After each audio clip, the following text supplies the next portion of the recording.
warahmatullahi wabarakatuh. Perkenalkan, nama saya Ismawati. Saya dari IPA kelas C. Saya akan membagikan tentang video pembelajaran yang menggunakan platform WhatsApp Group. Silahkan menyaksikan. Wassalamualaikum warahmatullahi wabarakatuh. Bagaimana kabar kalian hari ini? Waalaikumsalam. Waalaikumsalam, Bu. Waalaikumsalam, Bu. Waalaikumsalam, Bu. Waalaikumsalam, Bu. Waalaikumsalam, Bu. Waalaikumsalam, Bu. Waalaikumsalam, Bu. Waalaikumsalam warahmatullahi wabarakatuh. Waalaikumsalam warahmatullahi wabarakatuh. Alhamdulillah sehat, Bu. Baik, Bu. Alhamdulillah baik, Bu. Alhamdulillah baik, Bu. Alhamdulillah baik, Bu. Alhamdulillah baik, Bu. Dalam masa pandemi, ingat jangan keluar rumah bila tidak perlu. Jika memang terpaksa untuk keluar rumah, gunakan masker dan selalu jaga jarak. Baik, Bu. Iya, Bu. Iya, Bu. Iya, Bu. Iya, Bu. Sebelum memulai pelajaran, silahkan Diki pimpin berdoa teman-temannya. Teman-teman, sebelum kita mulai pelajaran hari ini, marilah kita berdoa. Berdoa mulai. Berdoa selesai.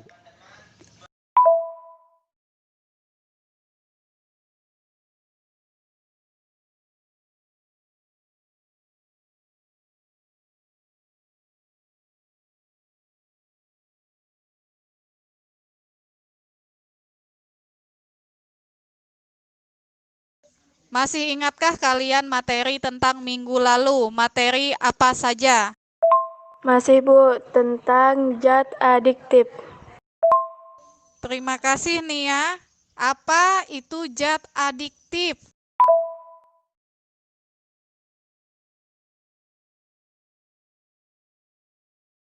Zat adiktif adalah zat atau obat-obatan bukan narkotika atau psikotropika yang jika dikonsumsi akan bekerja pada sistem saraf pusat dan dapat mengakibatkan ketagihan atau ketergantungan.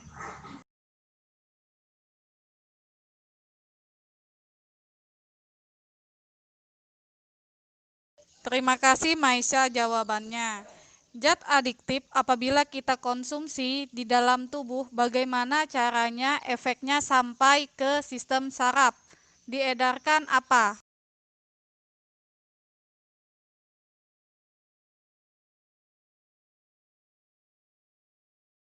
Diedarkan oleh sistem peredaran darah. Terima kasih, Ika, jawabannya. Teriris pisau atau jatuh dari motor. Apa yang terjadi pada tubuh kalian saat jatuh dari motor atau teriris pisau? Pernah, Bu. Pernah, Bu. Pernah, Bu.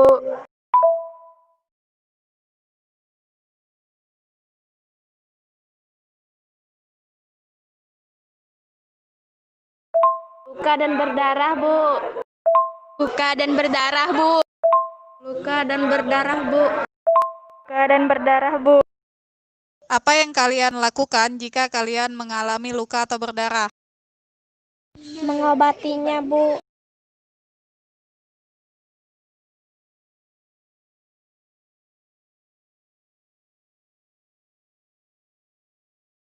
Cuci, setelah itu diobati pakai betadin, Bu. Dicuci dan diobati dengan obat merah, Bu. Dicuci, diobati, dan dikasih betadin, Bu. Baiklah, amati video berikut ya.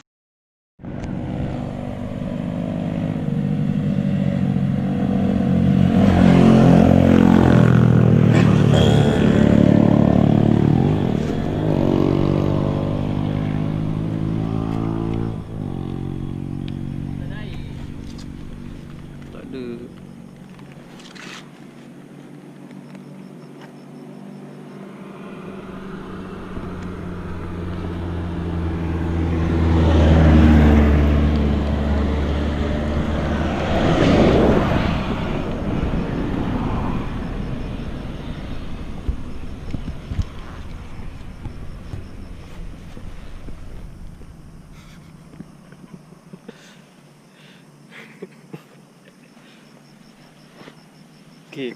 Ni mangsa kita. Sikit, sini sikit. Sikit Okey. Okey, dah ada lagi. Ni je. Okey.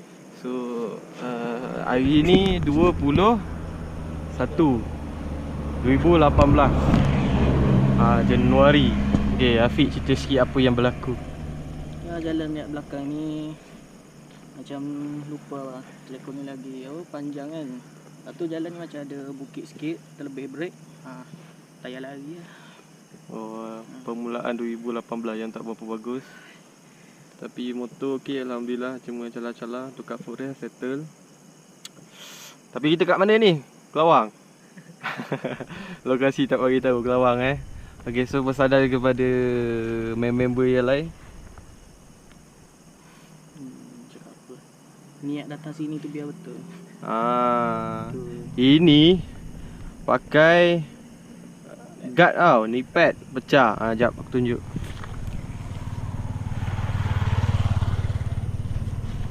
Ni pad dia. Pecah dua bai.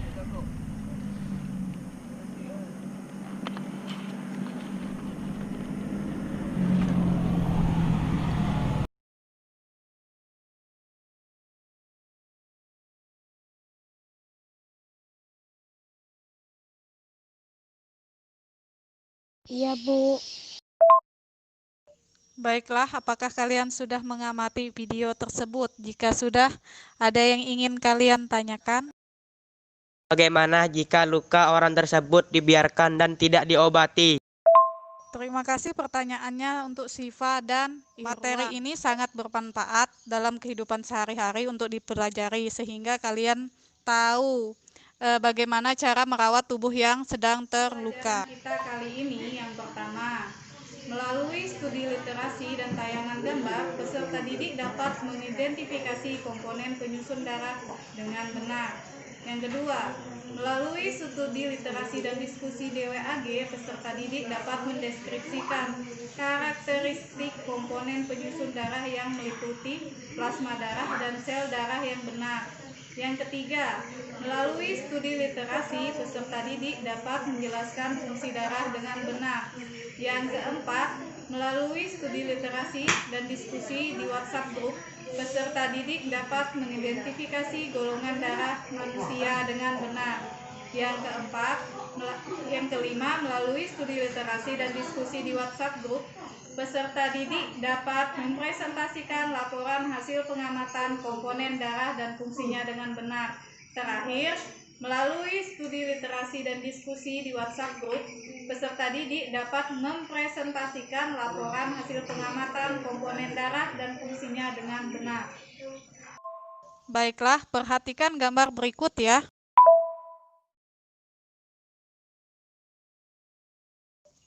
Gambar tersebut ada yang bisa jawab gambar apa? Orang terjatuh dari sepeda. Gambar anak kecil yang terjatuh dari sepeda dan mengakibatkan kakinya terluka.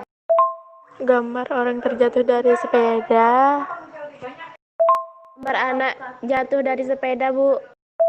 Gambar anak jatuh dari sepeda dan kakinya berdarah, Bu.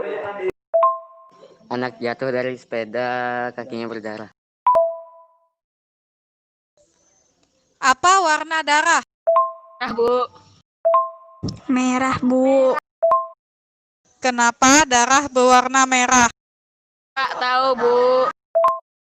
Tahu, Bu. Nggak tahu, Bu, nggak tahu. Baiklah, untuk menambah pemahaman kalian tentang darah, Ibu akan mengirimkan LKPD. Kemudian Ibu juga akan mengirimkan bahan ajar untuk kalian baca-baca dalam mengisi LKPD. Nggak tahu, Bu.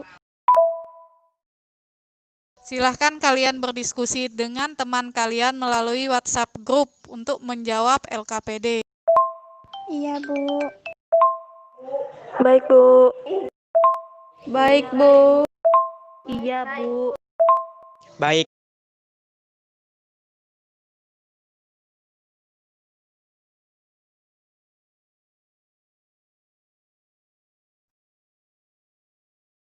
Tabel nomor 1 itu gambar apa, Bu?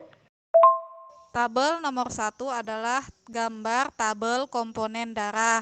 Yang pertama kalian perhatikan gambarnya, kemudian kalian lihat itu tuh gambar apa, sel darah, komponen sel darah yang mana, ciri-cirinya apa saja, terus kalian baca fungsinya. Ya Bu, saya mengerti. Coba perhatikan tabel 1, gambar 1. Menurutmu itu komponen darah apa? Gambar pertama ya Ika. Oh, itu adalah gambar basofil karena memiliki 2 inti. Basofil termasuk di dalam leukosit atau sel darah putih. Baiklah, LKPD-nya sudah atau belum? Jika sudah, silahkan foto dan kirim ke WhatsApp grup.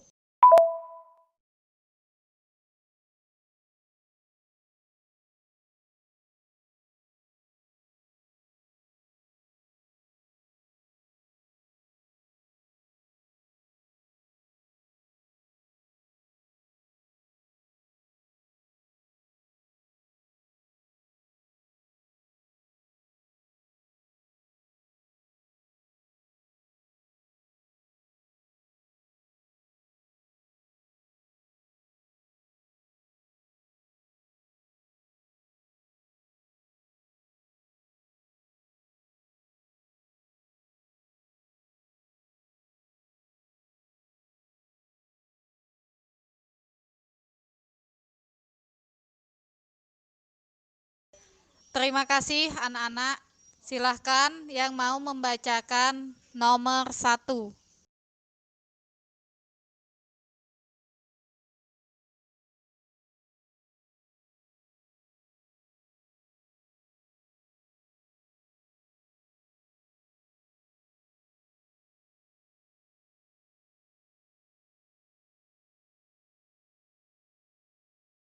Pengamatan 1, nomor 1, nama komponen penyusun darah basofil termasuk dalam leukosit. Ciri-ciri 1, memiliki bentuk tidak tetap berubah-ubah, ameboid, tidak berwarna, berinti, sel bulat dan ukurannya lebih besar daripada sel darah merah, berjumlah 6.000 sampai 9.000 8.000 sel tiap mm. Nomor kedua, dibentuk di dalam sumsum darah, tulang, limfe, dan kelenjar limpa. Ketiga, memiliki umur 12 sampai 13 hari. Fungsi, melindungi tubuh dari infeksi dengan cara memakan kuman penyakit dan benda-benda asing di dalam tubuh. Sebagai alat pengangkut zat lemar sehingga sel darah putih banyak terdapat dalam pembuluh kil, terdapat usus halus dan pembuluh limpa. Terima kasih jawabannya Ilmi. Kemudian lanjutkan ke yang nomor 2. Gambar nomor 2, plasma darah. Ciri-ciri berwarna kuning, muda, dan berbentuk cairan. Fungsi pengaturan tekanan omosis darah sehingga dengan sendirinya jumlahnya dalam tubuh akan diatur. Misalnya dengan ekskresi, membawa sari-sari makanan, membawa sisa metabolisme, membawa hasil ekskresi, dan beberapa gas. Terima kasih Ika. Terima kasih Ika. Silahkan yang membacakan hasil pengamatan 1 nomor 3.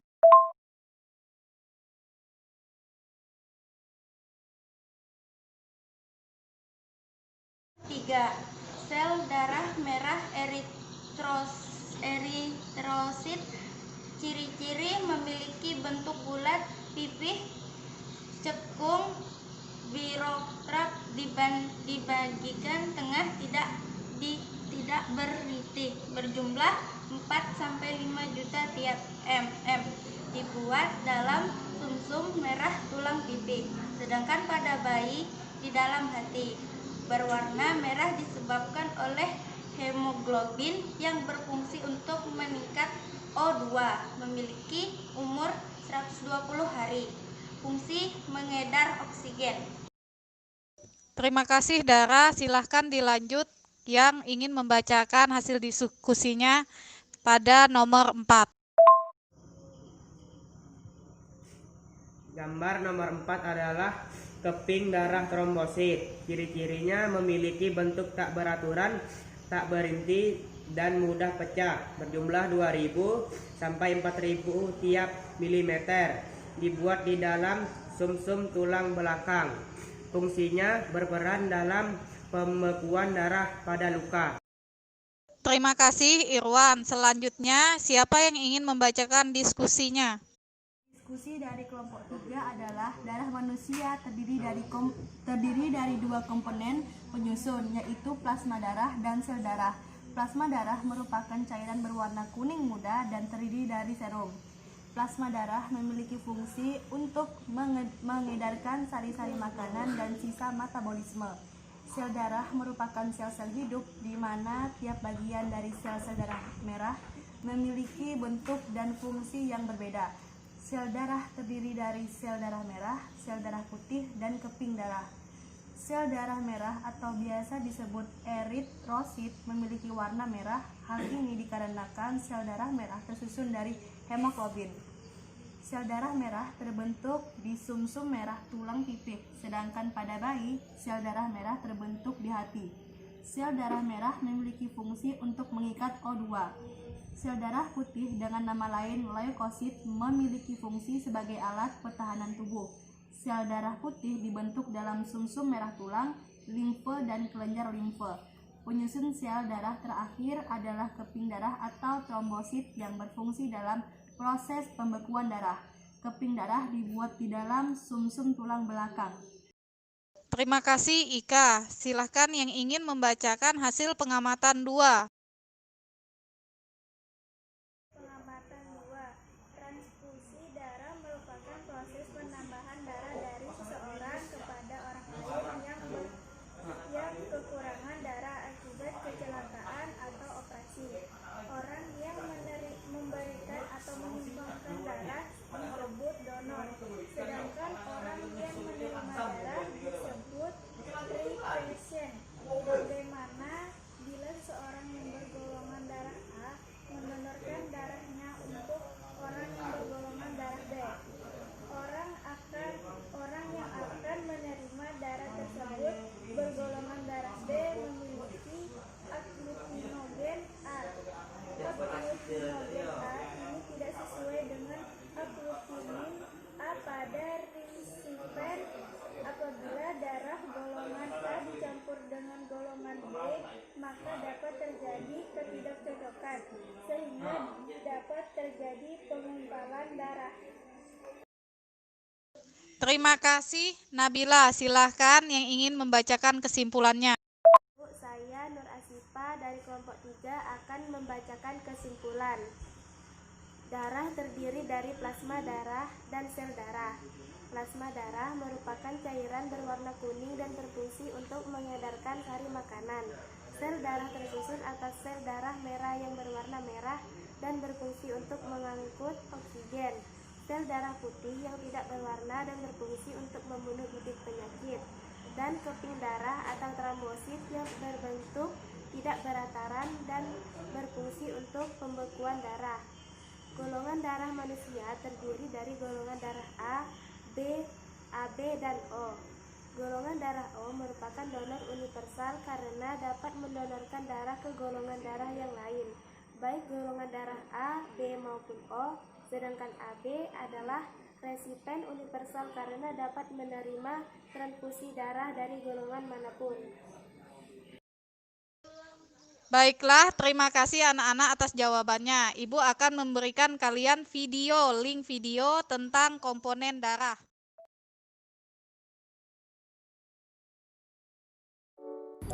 Di dalam tubuh manusia terdapat cairan yang selalu beredar setiap saat. Cairan ini merupakan sarana transportasi di dalam tubuh manusia. Tanpa aliran cairan yang disebut darah ini, sel-sel tubuh akan segera mati hanya dalam beberapa saat. Darah merupakan cairan tubuh yang sangat penting dan harus selalu tersedia dalam jumlah yang cukup.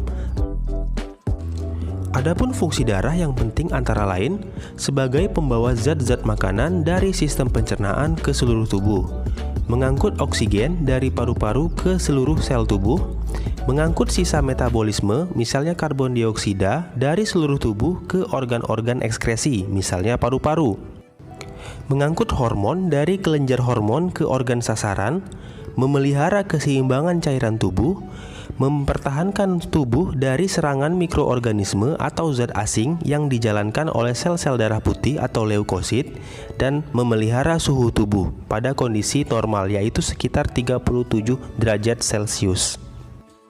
Darah tersusun atas dua komponen. Komponen pertama berupa cairan yang disebut plasma darah. Komponen kedua adalah sel-sel darah dan keping-keping darah yang berupa padatan. Plasma darah berjumlah sekitar 55% dari volume darah, sedangkan sel darah dan keping darah sekitar 45% dari volume darah. Untuk pembahasan pertama, kita akan membahas tentang plasma darah. Plasma darah tersusun atas 90% air dan 10% bahan-bahan terlarut yang terdiri dari 7% protein, 1% garam mineral, dan 2% lemak. Fungsi plasma darah antara lain: yang pertama sebagai pelarut bahan-bahan kimia, yang kedua membawa mineral-mineral terlarut, glukosa, asam amino, vitamin, karbon dioksida, dan bahan-bahan buangan. Yang ketiga, menyebarkan panas dari organ yang lebih hangat ke organ yang lebih dingin. Dan yang keempat, menjaga keseimbangan antara cairan di dalam sel dan cairan di luar sel. Plasma darah mengandung protein-protein yang penting seperti fibrinogen, globulin, albumin, dan lipoprotein. Fibrinogen berfungsi dalam pembekuan darah, globulin berperan dalam pertahanan tubuh, sementara itu albumin berperan dalam membantu aliran darah dan mengatur tekanan osmosis darah. Protein-protein tersebut dapat dipisahkan dari plasma dan membentuk cairan yang disebut serum. Selanjutnya kita akan membahas sel-sel darah. Yang pertama ada sel darah merah, yang kedua sel darah putih, dan yang ketiga ada trombosit atau keping darah. Pertama adalah sel darah merah. Ciri-ciri sel darah merah atau eritrosit manusia adalah berbentuk cakram bikonkav dan tidak memiliki inti sel pada eritrosit yang sudah dewasa. Fungsi eritrosit adalah mengangkut oksigen dari paru-paru untuk diedarkan ke seluruh tubuh. Eritrosit mampu mengangkut oksigen karena memiliki hemoglobin. Hemoglobin merupakan suatu protein khusus yang mengandung besi dan mampu mengikat oksigen. Dalam setiap eritrosit terdapat sekitar 250 juta molekul hemoglobin. Tiap molekul hemoglobin dapat membawa 4 molekul oksigen. Pengikatan oksigen oleh hemoglobin terjadi di dalam paru-paru melalui reaksi berikut ini. Oksigen yang telah berikatan dengan hemoglobin kemudian diedarkan ke seluruh tubuh. Di dalam sel-sel tubuh, oksigen dipakai untuk reaksi respirasi untuk menghasilkan energi. Eritrosit juga berfungsi membawa karbon dioksida, yaitu bahan buangan yang dihasilkan oleh sel, walaupun sebagian karbon dioksida dibawa oleh plasma darah. Eritrosit dibuat di dalam sumsum merah pada tulang-tulang tertentu seperti tulang pipa dan tulang belakang. Umur eritrosit manusia sekitar 120 hari. Dalam setiap detik, kira-kira 2,4 juta eritrosit dirombak untuk digantikan dengan yang baru. Perombakan eritrosit terjadi di dalam hati. Selanjutnya kita akan membahas tentang sel darah putih atau leukosit. Leukosit merupakan sel yang memiliki fungsi khusus untuk pertahanan tubuh dari serangan mikroorganisme. Leukosit dapat bergerak bebas, bahkan dapat keluar dari pembuluh darah dan masuk ke dalam jaringan yang terinfeksi mikroorganisme. Ini disebut juga diapedesis. Ukuran leukosit lebih besar daripada eritrosit, tetapi jumlahnya di dalam tubuh jauh lebih sedikit. Berdasarkan ada tidaknya granula atau butir-butir pada selnya, leukosit dapat dikelompokkan menjadi dua kelompok, yaitu granulosit atau yang bergranula dan agranulosit atau tidak memiliki granula. Granulosit memiliki ciri sitoplasmanya bergranula dan intinya berlobus. Ada 3 jenis sel granulosit, yaitu neutrofil, eosinofil, dan basofil. Neutrofil memiliki kemampuan fagositosis untuk memangsa dan menghancurkan bakteri serta sel-sel tubuh yang mati. Hal itu dapat dilakukan karena di dalam sitoplasmanya terdapat granula-granula yang berisi enzim hidrolisis. Jumlah neutrofil sekitar 57% dari total jumlah leukosit. Selanjutnya ada eosinofil. Eosinofil memiliki granula yang besar dan terlihat merah menyala jika diwarnai dengan pewarna eosin. Nah, jumlah eosinofil ini akan meningkat jika di dalam tubuh ada reaksi alergi seperti asma atau ada parasit yang cukup besar, misalnya cacing yang masuk ke dalam tubuh. Jumlah eosinofil sekitar 1% hingga 3% dari total jumlah leukosit. Selanjutnya ada basofil. Basofil memiliki peran sebagai agen anti alergi seperti halnya eosinofil. Basofil menghasilkan sejumlah besar histamin, yaitu suatu senyawa kimia yang akan dikirimkan sebagai respon ke lokasi jaringan yang luka atau sebagai anti alergi. Basofil juga mengandung heparin, yaitu senyawa yang mencegah pembekuan darah di dalam pembuluh darah. Jumlah basofil hanya sekitar 1% dari total jumlah leukosit. Nah, selanjutnya kita akan membahas tentang leukosit yang tidak bergranula atau leukosit agranulosit. Agranulosit memiliki ciri tidak ada granula pada sitoplasmanya. Inti selnya berbentuk bulat atau berbentuk seperti ginjal. Leukosit agranulosit terdiri atas limfosit dan monosit. Limfosit memegang peranan penting dalam pertahanan tubuh dengan cara membentuk suatu protein yang disebut antibodi. Jika benda asing seperti bakteri dan virus masuk ke dalam tubuh, benda asing itu disebut antigen. Untuk menetralkan antigen, tubuh akan membentuk antibodi. Jumlah sel limfosit cukup banyak, yaitu sekitar 25-35% dari total jumlah leukosit. Selanjutnya ada monosit. Monosit merupakan sel darah putih yang ukurannya paling besar dengan diameter sekitar 20 mikrometer. Sel monosit berada di dalam sirkulasi darah hanya selama 24 jam. Setelah itu, monosit akan menuju jaringan dan berkembang menjadi makrofag dan tinggal selamanya di dalam jaringan tersebut. Makrofag merupakan sel pemangsa bakteri, sel-sel mati, dan sisa-sisa sel lainnya. Jumlah monosit di dalam tubuh sekitar 6% dari total jumlah leukosit. Dan komponen darah terakhir adalah keping-keping darah atau trombosit. Trombosit atau keping-keping darah memiliki bentuk tidak teratur, tidak memiliki inti sel, dan berukuran sangat kecil.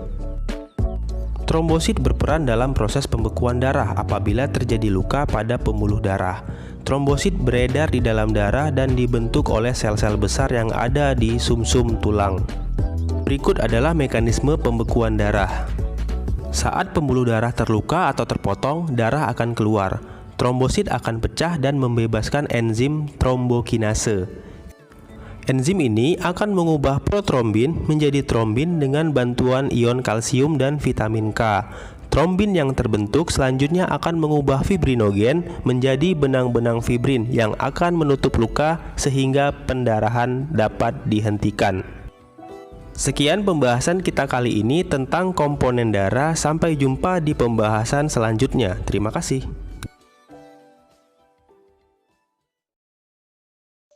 Baiklah, tadi merupakan video tentang komponen darah. Kesimpulannya, untuk transfusi darah itu tidak boleh kalau sekarang misalnya darah A mendonorkan ke AB, diusahakan yang baik itu apabila memiliki golongan darah A lebih baik, apabila ingin transfusi darah maka memberikan ke yang sesama yaitu golongan darah A, begitu juga seterusnya. Luka tidak boleh dibiarkan, takutnya ada kuman yang dapat menyebabkan infeksi, sehingga luka perlu dibersihkan dengan alkohol. Untuk menambah pemahaman kalian, Ibu akan membagikan link Google Form, diisi dalam waktu 5 menit. Sudah, Bu. Sudah, Bu. Sudah, Bu. Baiklah, siapa yang ingin mencurahkan refleksi pembelajaran hari ini? Sudah, Bu. Hari ini saya senang, Bu, bisa belajar komponen darah dan saya tahu mengapa darah berwarna merah. Baiklah, terima kasih Ika atas refleksinya. Pertemuan berikutnya kita akan membahas tentang gangguan dan penyakit pada peredaran darah. Silahkan Diki pimpin berdoa dulu. Sebelum kita mengakhiri pelajaran hari ini, marilah kita berdoa. Berdoa mulai. Baiklah, Assalamualaikum warahmatullahi wabarakatuh. Waalaikumsalam, Bu. Waalaikumsalam warahmatullahi wabarakatuh. Iya, Bu. Waalaikumsalam warahmatullahi wabarakatuh. Waalaikumsalam warahmatullahi wabarakatuh, Bu.